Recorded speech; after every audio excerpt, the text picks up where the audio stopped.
देव उन दो लोगों के पास गया जो लोग घायल अर्जुन को सिटी हॉस्पिटल लेकर आए थे। देव उनके पास जाकर उनसे हाथ जोड़ते हुए बोला, आप लोगों का बहुत बहुत धन्यवाद। अगर आज आप लोग मेरे बेटे को हॉस्पिटल नहीं लाए होते तो शायद मैं आज अपने बेटे को जिंदा नहीं देख पाता। मेरे बेटे की जान बचाने के लिए धन्यवाद। मैं आपका यह एहसान मरते दम तक नहीं भूलूंगा। ऐसी कोई बात नहीं, हमने तो वही किया जो हमें करना चाहिए था। इसमें धन्यवाद किस बात का, हमने तो इंसान होने का अपना फर्ज ही निभाया है, उन दोनों ने जवाब दिया। अगले ही पल देव अपनी जेब से अपना कार्ड निकालता है और फिर उस कार्ड को उन्हें देते हुए कहता है, मेरा नाम देव है और ये है मेरा कार्ड। अगर आपको कभी भी मेरी जरूरत पड़े तो मुझे जरूर याद करना। वैसे आपके बेटे की किसी के साथ दुश्मनी थी क्या? उसमें से एक आदमी ने पूछा। उसके इस सवाल पर देव तो पहले चौंक गया, फिर उसने कहा, जहां तक मैं अपने बेटे को जानता हूं वो लोगों का दोस्त हो सकता है, दुश्मन नहीं। पर आप ऐसा क्यों पूछ रहे हैं? क्योंकि आपका बेटा जिस हालत में हमें आज सुबह नदी के किनारे मिला, उससे तो यही पता चलता है कि किसी ने आपके बेटे से अपनी दुश्मनी निकाली है। आपके बेटे के ज्यादातर चोट के निशान उसके सिर पर थे। हमें तो लगता है कि किसी ने उसे पहले बेरहमी से मारा और फिर नदी में फेंक दिया। इतना कहकर वो पहला आदमी चुप हो गया। उसके चुप होते ही दूसरे आदमी ने कहा, वो तो आपके बेटे की किस्मत अच्छी रही जो वो बच गया, वरना जिस बेरहमी से आपके बेटे को मारा गया ऐसे में उसका बचना मुश्किल था। देव अब अपना आपा खो चुका था। वो अंदर ही अंदर किसी ज्वालामुखी की तरह भड़क रहा था। उसने अपने गुस्से पर काबू करते हुए कहा, मेरे बेटे की यह हालत करने वाला जो कोई भी है, फिर चाहे वो पाताल में ही क्यों न छुप जाए, मैं उसे ढूंढ कर रहूंगा और उसे उसके किए की सजा जरूर दूंगा। सुबह से शाम होने को है, शाम के 5 बज चुके हैं। अर्जुन अब खतरे से बाहर तो है, लेकिन अभी भी उसे होश नहीं आया है और अभी भी उसे आईसीयू में ही रखा गया है, क्योंकि अर्जुन की चोट बेहद गंभीर है। कुछ देर बाद डॉक्टर भावेश मेहता अर्जुन के माता पिता देव और देविका को अपने केबिन में बुलाता है और उनसे कुछ इंपॉर्टेंट बात करने लगता है, जो कि अर्जुन को लेकर है। देखिए, आपके बेटे को हमने बचा तो लिया मिस्टर देव, लेकिन ऐसा कहते डॉक्टर भावेश मेहता रुक गया। लेकिन क्या डॉक्टर, क्या बात है, आप हमें स्पष्ट बताइए, देव ने पूछा। इस पर डॉक्टर ने काफी देर सोचने के बाद बहुत ही हिम्मत जुटाकर कहा, आपके बेटे को होश में आने में अभी 3 दिन लगेंगे, लेकिन आपका बेटा होश में आकर अभी भी पूरी तरह ठीक नहीं होगा। डॉक्टर की बात सुन देविका का दिल बैठ गया। उसे अब कुछ भी समझ नहीं आ रहा था। पूरी तरह ठीक नहीं होगा मतलब? देविका ने चौंकते हुए पूछा। देखिए, आपके बेटे के सिर पर चोट के निशान हैं, जिन्हें देखकर पता चलता है कि किसी ने आपके बेटे से कोई दुश्मनी निकाली है। जिस किसी ने भी आपके बेटे को मारा है उसने उसके सिर पर ज्यादा वार किए हैं, जिससे उसके दिमाग में गहरा इंपैक्ट पड़ा है। इस हालत में पूरी तरह से ठीक होकर आपके बेटे ने गलती से भी अपनी नजरों के आगे उन लोगों को देख लिया जिन लोगों ने उसे मारकर इस हालत में पहुंचाया है, तो फिर आपके बेटे का दिमागी संतुलन बिगड़ सकता है और ऐसे में उसकी जान भी जा सकती है। डॉक्टर ने अर्जुन के माता पिता से सब कुछ कह दिया। डॉक्टर की ये बातें सुनकर देव और देविका पूरी तरह शॉक्ड हो गए।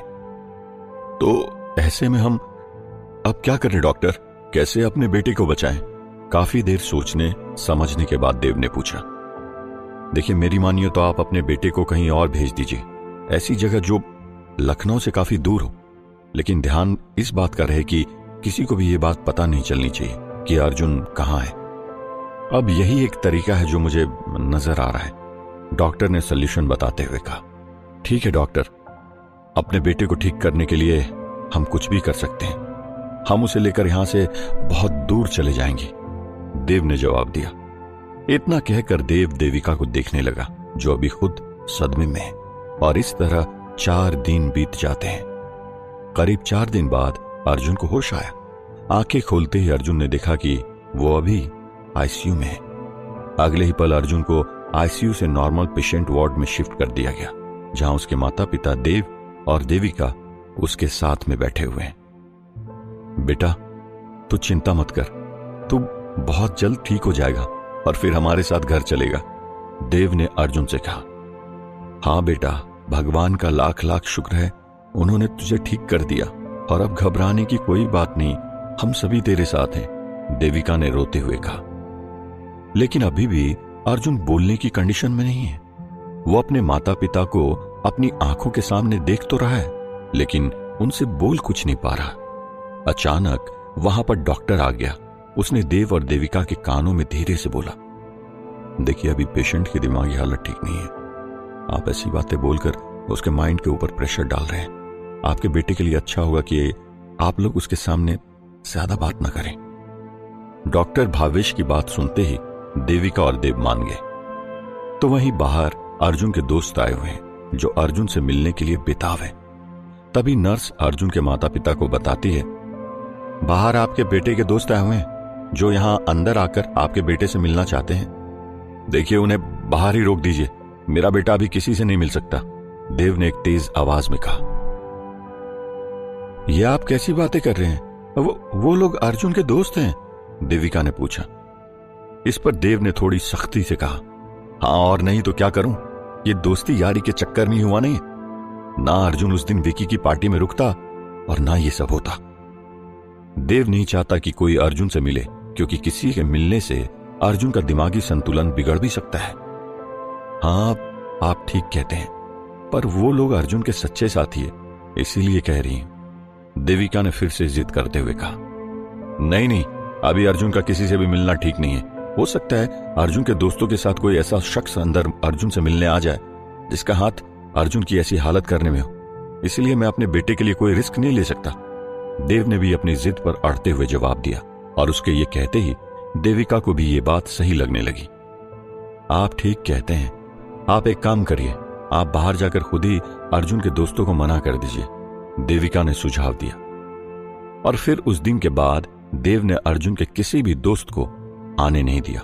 समय अपनी रफ्तार से बीतता गया और फिर ऐसे ही 1 महीने का समय बीत गया। 1 महीने बाद अब अर्जुन थोड़ा बहुत ठीक हो चुका है। उसके घाव भी धीरे धीरे भरने लगे हैं, लेकिन अभी भी उसके सिर में कभी कभी तेज दर्द रहता है। हॉस्पिटल में एक जगह देविका और देव अर्जुन को लेकर कुछ बातें कर रहे हैं, जहां देविका अर्जुन को लेकर बहुत परेशान है।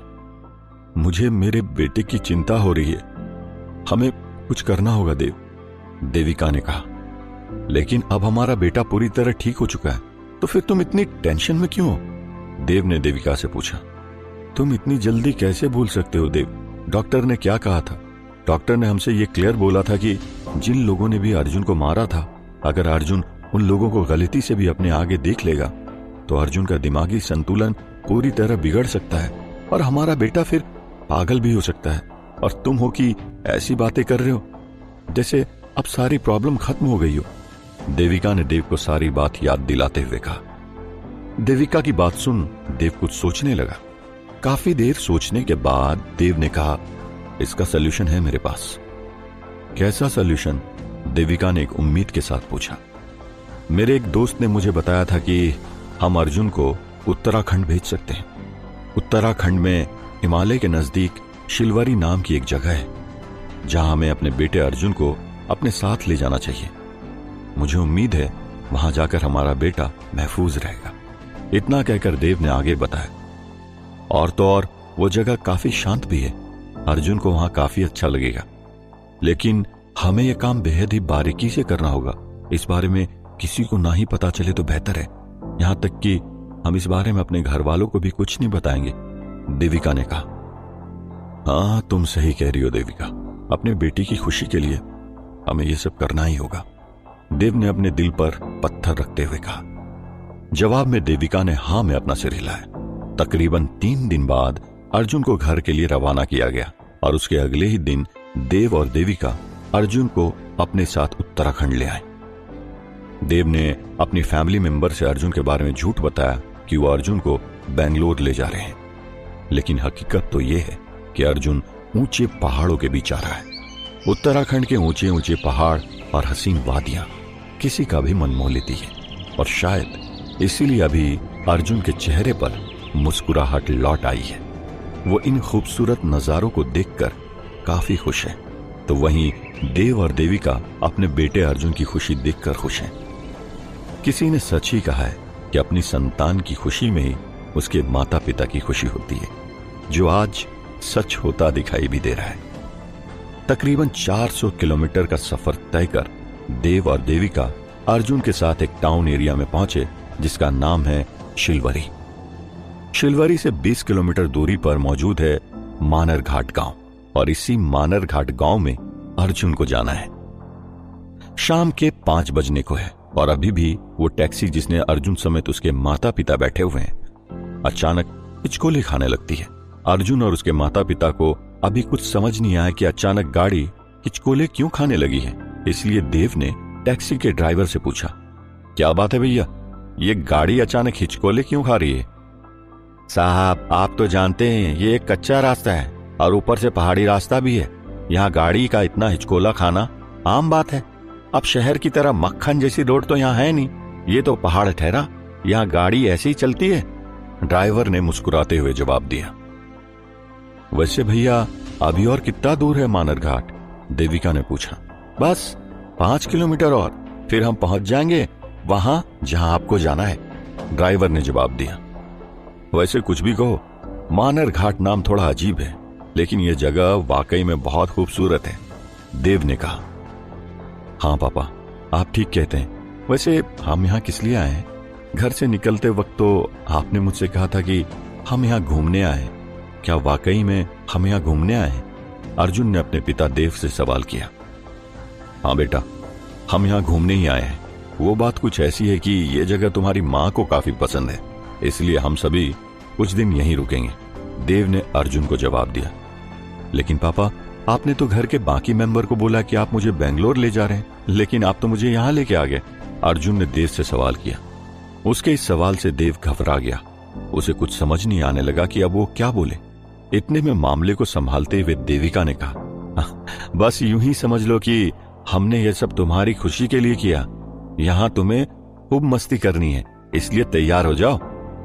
देविका ने यहां पर अर्जुन से झूठ कहा कि वो यहां घूमने आए, बल्कि हकीकत तो यह है कि अर्जुन के माता पिता अर्जुन को उन लोगों की नजरों से बचा कर रखना चाहते हैं जिन लोगों ने अर्जुन को मारा था, और शायद इसीलिए उन्होंने अपने बेटे का मोबाइल फोन भी अपने पास ही रखा है, क्योंकि उन्हें यह डर है कि अर्जुन कहीं अपने भाई या अपने दोस्तों को फोन कर ये न बता दे कि वो यहां आए हुए हैं।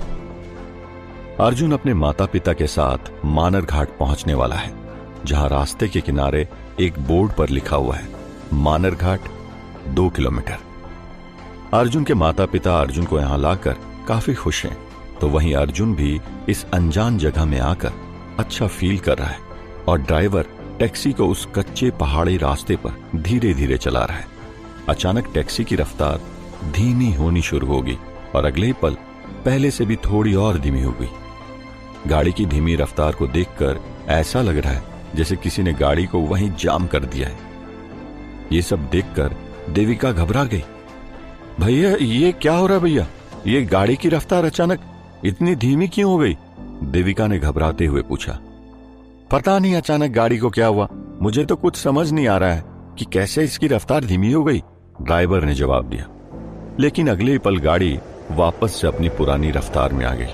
लेकिन तभी अचानक हवा का एक तेज झोंका देव के चेहरे को छूकर निकल गया। यह हवा का तेज झोंका इतना तेज था कि इस तेज हवा के झोंके से देव के चेहरे को एक तेज धक्का लगा, जिसके एहसास से देव हैरान रह गया। अर्जुन और उसका परिवार अभी इस बात से अनजान है कि जिस जगह वो रहने जा रहे हैं वहां कुछ और भी है जो आम नहीं है। खैर, कुछ ही मिनटों में गाड़ी पहुंच गई मानर घाट में। यूं तो मानर घाट दिखने में बेहद ही खूबसूरत जगह है, लेकिन वहीं दूसरी ओर यहाँ एक अजीब सा सन्नाटा भी है। हालांकि यहाँ लोगों के घर भी हैं और उन घरों में हल्का चहल पहल भी है, लेकिन बावजूद इसके ये अजीब सा सन्नाटा अपने आप में बहुत कुछ बयां करता है। क्या यही मानर घाट है? देव ने टैक्सी ड्राइवर से पूछा। हाँ साहब, यही मानर घाट है, टैक्सी ड्राइवर ने जवाब दिया। क्या अर्जुन की कहानी इतनी सुखद होगी, या इस गांव में भी कुछ होगा ऐसा जो सब कुछ बदल देगा? जानने के लिए बने रहिए।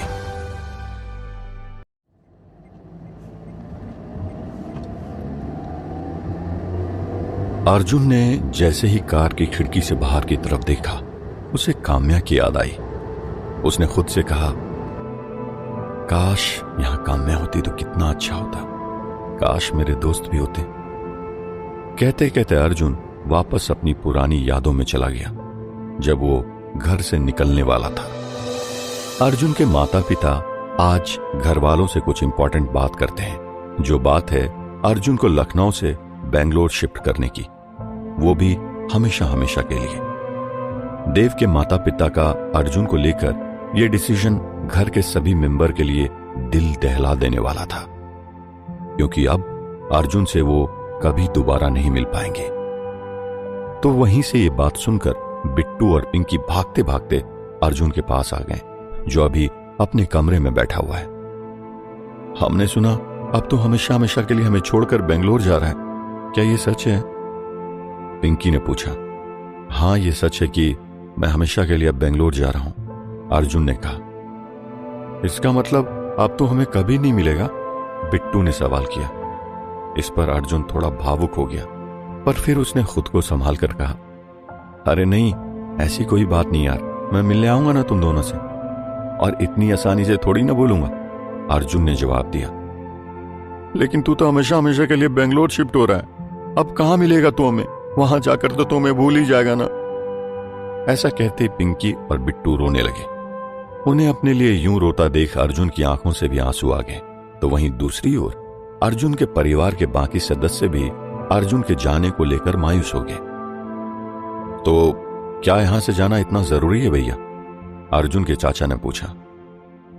हां, क्योंकि यह अर्जुन के लिए ठीक होगा, डॉक्टर ने भी यही कहा था, देव ने जवाब दिया। और उस लड़के का क्या, जिसने अर्जुन की हालत की? क्या वो ऐसे ही घूमेगा? अर्जुन के चाचा ने पूछा। इस पर देव ने भड़कते हुए कहा, हां, मुझे पता है कि अर्जुन की ऐसी हालत विकी ने की है, और मैंने पुलिस में कंप्लेंट भी की थी, पर विकी के बाप के पैसे के आगे सब बेकार हो गया है, इसलिए अब मुझे अर्जुन की चिंता और किसी की नहीं। इतना कहकर देव वहां से चला गया। तकरीबन 10 मिनट बाद अर्जुन के दोस्त कार्तिक के फोन में बिट्टू का कॉल आता है, जो उसे अर्जुन के बारे में बताता है कि अर्जुन अब हमेशा हमेशा के लिए बेंगलोर जा रहा है। क्या अर्जुन हमेशा के लिए हमें छोड़कर बेंगलोर जा रहा है? कार्तिक ने हैरानी से पूछा। हां, अब वो कभी भी तुम दोनों से नहीं मिल पाएगा, वो अभी थोड़ी देर में निकलने वाला है। ऐसा कहते बिट्टू ने फोन कट कर दिया। अगले ही पल अर्जुन का दोस्त कार्तिक मुकेश को कॉल करता है, जो कि अर्जुन का ही दोस्त है। हेलो मुकेश, तुझे पता भी है हमारा दोस्त अर्जुन आज ही बेंगलोर जा रहा है, हमेशा हमेशा के लिए। मैं अभी तेरे घर पर आता हूं, तू बाइक रेडी रखना, फिर हम दोनों चलते हैं अर्जुन के घर, उससे कैसे भी करके मिलना है आज, कार्तिक ने कहा। इतना कहकर अगले ही पल कार्तिक ऑटो से जल्दी जल्दी मुकेश के घर पहुंचता है, जो घर के बाहर अपनी बाइक लेकर पहले से खड़ा था। चल जल्दी, समय बहुत कम है, अर्जुन किसी वक्त भी निकलता ही होगा, कार्तिक ने मुकेश से कहा, और वो जल्दी से बाइक की पिछली सीट पर बैठ गया। वैसे तूने अर्जुन का फोन ट्राई किया? मुकेश ने कार्तिक से पूछा। फोन तो मैं हर रोज उसका ट्राई करते रहता हूं, लेकिन उसका नंबर ही नहीं मिलता, पता नहीं क्या हुआ, कार्तिक ने जवाब दिया। हाँ यार, जब भी मैं भी ट्राई करता हूं ना, तब स्विच ऑफ बताता है, मुकेश ने निराश होकर जवाब दिया। तकरीबन आधे घंटे बाद अर्जुन के दोस्त मुकेश और कार्तिक उसके घर के बाहर पहुंच जाते हैं, और अगले ही पल दोनों अर्जुन के घर की डोर की बेल बजाते हैं। डोर बेल बजते ही देव बाहर आता है। नमस्ते अंकल, हम दोनों अर्जुन के दोस्त कार्तिक और मुकेश हैं। सुनने में आया कि अर्जुन आज हमेशा हमेशा के लिए बेंगलोर जा रहा है। अंकल प्लीज एक बार हमें हमारे दोस्त अर्जुन से मिलने दीजिए ना, दोनों ने देव से कहा। उनको देखते ही देव सोच में पड़ गया और घबरा गया। इन दोनों को कैसे पता चला कि अर्जुन बेंगलोर जाने वाला है? कहीं बिट्टू और पिंकी ने तो इनको ये सब नहीं बता दिया? मन ही मन सोचते हुए देव खुद से कहता है, क्या सोच रहे हैं अंकल, हम आपके आगे हाथ जोड़ते हैं, प्लीज एक बार हमें हमारे दोस्त से मिलने दीजिए, अर्जुन के दोस्त ने हाथ जोड़ते हुए देव से कहा। नहीं, अर्जुन अभी किसी से नहीं मिल सकता, तुम लोग जा सकते हो, वो अभी बिजी है, देव ने एक तेज आवाज में उन दोनों से कहा। अंकल, हम अर्जुन के दोस्त हैं, तो क्या हमारा हक नहीं बनता उसे देखने का? प्लीज अंकल, हम एक बार अपनी आंख से अर्जुन को देखना चाहते हैं, फिर हम यहां से चले जाएंगे। कार्तिक और मुकेश ने कहा, तुमसे एक बार कह दिया ना अर्जुन तुम लोगों से नहीं मिल सकता, अब खड़े खड़े मेरा मुंह क्या देख रहे हो, जाओ यहां से। ऐसा कहते ही देव ने दरवाजा बंद कर दिया। देव के इस रिएक्शन से कार्तिक और मुकेश हैरान रह गए। अगले ही पल वो मायूस होकर वहां से वापस आ गए। यार तूने काम्या को अर्जुन के बारे में कुछ बताया? कार्तिक ने मुकेश से पूछा। नहीं, मैंने तो काम्या को ऐसा कुछ नहीं बताया। तू ऐसा कर, काम्या को कॉल करके बता दे कि अर्जुन अब बेंगलोर जा रहा है, मुकेश ने कार्तिक से कहा। अरे यार मैं कैसे बता सकता हूं, मेरे पास तो काम्या का नंबर भी नहीं है। हाँ, तू कॉलेज के स्टडी वाले ग्रुप में ज्वाइन है ना, तू ऐसा कर उस ग्रुप से काम्या का नंबर निकाल और उसे कॉल कर, उसे बताना जरूरी है। कार्तिक के ऐसा कहते ही मुकेश जल्दी से कॉलेज के ग्रुप से काम्या का नंबर निकालता है और उसे कॉल करके अर्जुन के बारे में बता देता है। काम्या जो अभी आरव के साथ खड़ी है, ये खबर सुनते ही उसे जोरों का झटका लगता है और वो फोन काट देती है। अगले ही पल काम्या वहां से जाने लगती है। अचानक अपने पास से काम्या को जाता देख आरव चौंक उठता है। क्या बात है काम्या, ये अचानक तुम्हें क्या हुआ और अब तुम कहां जा रही हो? सब ठीक तो है ना? आरव ने पूछा। एक जरूरी काम याद आ गया, मैं बाद में तुमसे मिलती हूं। ऐसा कहते ही काम्या भागते हुए वहां से जाने लगती है अर्जुन के घर। काम्या मेन रोड में जाकर जल्दी से ऑटो रोकती है और निकल पड़ती है अर्जुन के घर की ओर। वहीं दूसरी तरफ अर्जुन अपने माता पिता के साथ तैयारी कर चुका है लखनऊ से बेंगलोर जाने की। अर्जुन अपने घर वालों से विदा ले रहा है और वो बारी बारी सभी के गले मिलता है। अर्जुन को यूं अपने से दूर जाता देख सभी की आंखों में आंसू हैं। अर्जुन अब अपने माता पिता के साथ उनकी कार में बैठ चुका है जो धीरे धीरे चलने लगी है। तभी काम्या भी वहां पहुंचती है। उसकी नजर कार पर जाती है जिसके अंदर अर्जुन अपने माता पिता के साथ बैठा हुआ है। अर्जुन को देखते ही काम्या कार के पीछे पीछे भागने लगती है। अर्जुन, अर्जुन, रुको रुको, अर्जुन रुक जाओ। काम्या कार में बैठे अर्जुन को आवाज लगा रही है, लेकिन बावजूद इसके अर्जुन काम्या की आवाज नहीं सुनता। अर्जुन, अर्जुन मेरी बात तो सुनो, अर्जुन एक बार मेरी बात सुन लो प्लीज, अर्जुन।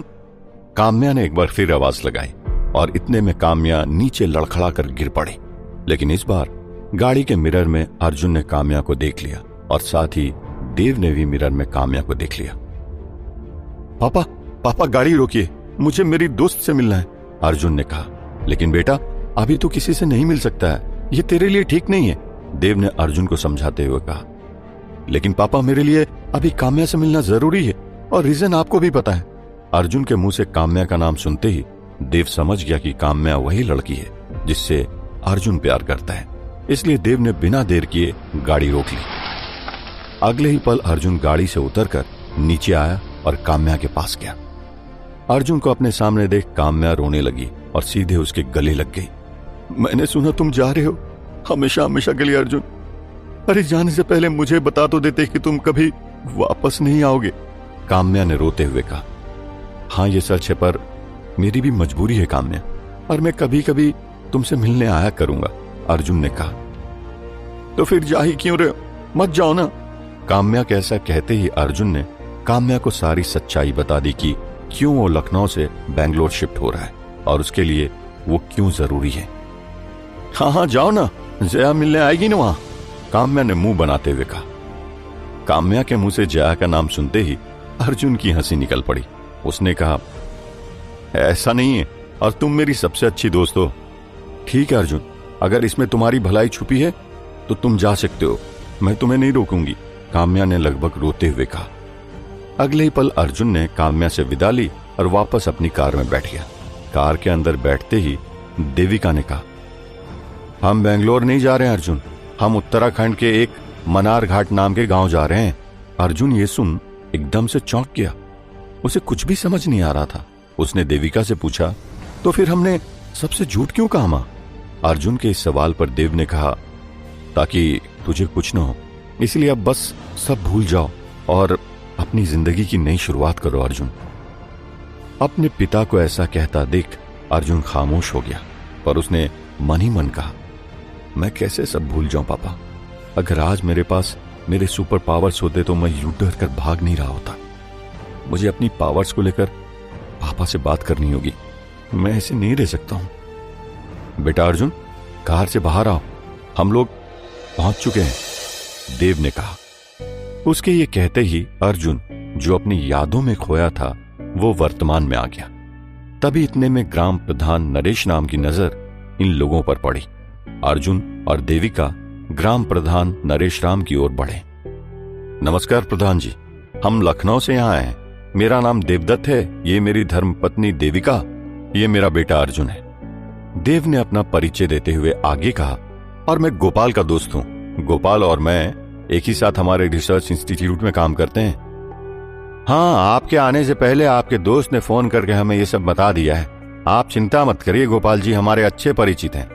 आप जब तक चाहें यहां रह सकते हैं, इसे अपना ही घर समझिए, नरेश राम ने जवाब दिया।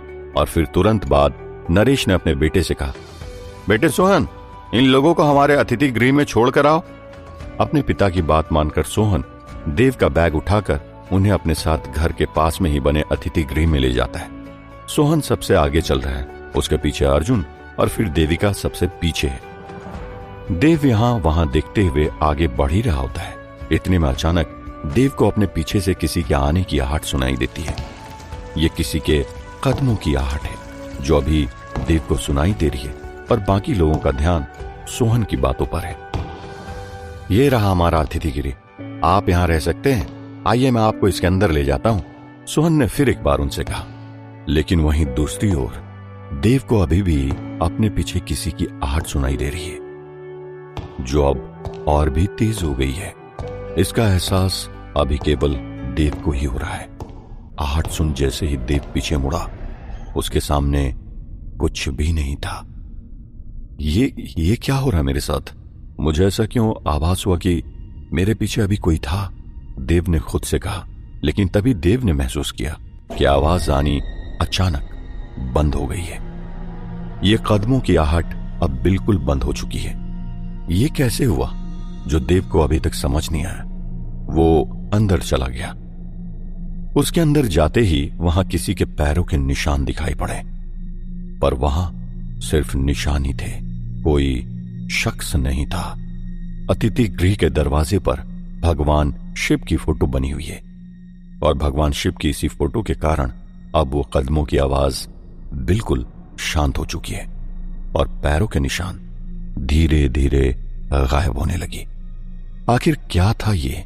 क्या ये कोई नया खतरा था या फिर कुछ और? ये अगले दिन की बात है। शाम के करीब 5 बजे है। टैक्सी ड्राइवर अपनी गाड़ी से तीनों को लेकर वापस मानर घाट के लिए निकल पड़ा है। सभी लोग गाड़ी में स्थानीय कल्चर को लेकर कुछ बातें कर रहे हैं। तभी अचानक एक तेज हवा का झोंका देव के चेहरे को फिर एक बार छूता है, और इस बार फिर पिछली बार की तरह देव के चेहरे को एक तेज झटका लगता है। ऐसा मेरे साथ कल भी हुआ था, जब मैं शिलवरी से मानर घाट गांव की तरफ निकला था, और ठीक ऐसा ही एहसास मुझे आज भी हो रहा है। ये क्या है और क्यों हो रहा है? मुझे तो कुछ समझ नहीं आ रहा है, देव ने मन ही मन कहा। अचानक गाड़ी में कुछ हलचल मचनी शुरू हुई, और गाड़ी पिछली बार की तरह इस बार भी जोर जोर से हिचकोले खाने लगी। गाड़ी के अंदर बैठे अर्जुन और उसके माता पिता फिर एक बार ना चाहते हुए भी घबराने लगे।